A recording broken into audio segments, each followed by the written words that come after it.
Welcome to our channel. Today we how to uninstall State Farm app, beginner guide step by step clearly.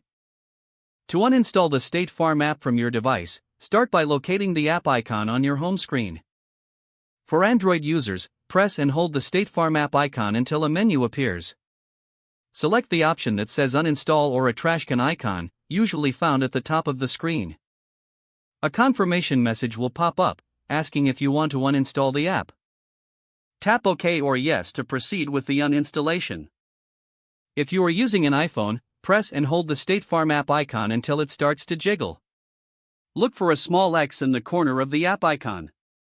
Tap the X to initiate the uninstallation process. A prompt will appear, confirming if you want to delete the app. Select Delete to remove the app from your device.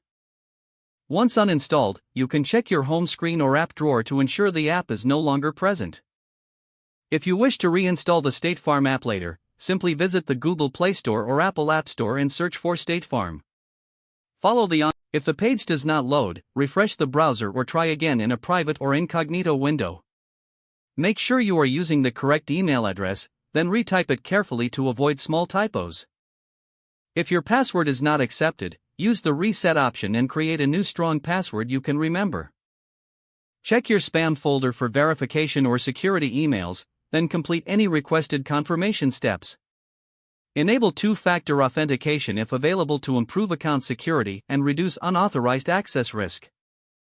After signing in, review your profile details so your contact information and settings are accurate and current.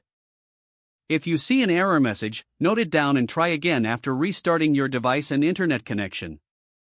Log out when you finish, especially on shared devices, to keep your account and payment information secure.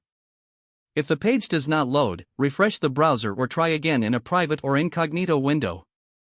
Make sure you are using the correct email address, then retype it carefully to avoid small typos.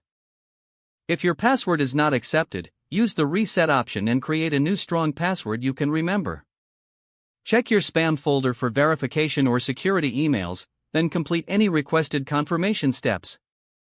Enable two-factor authentication if available to improve account security and reduce unauthorized access risk.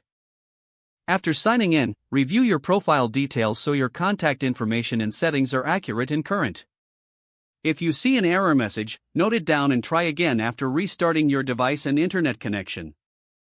Log out when you finish, especially on shared devices, to keep your account and payment information secure. Don't forget to like this video and subscribe to our channel for more step-by-step tech guides.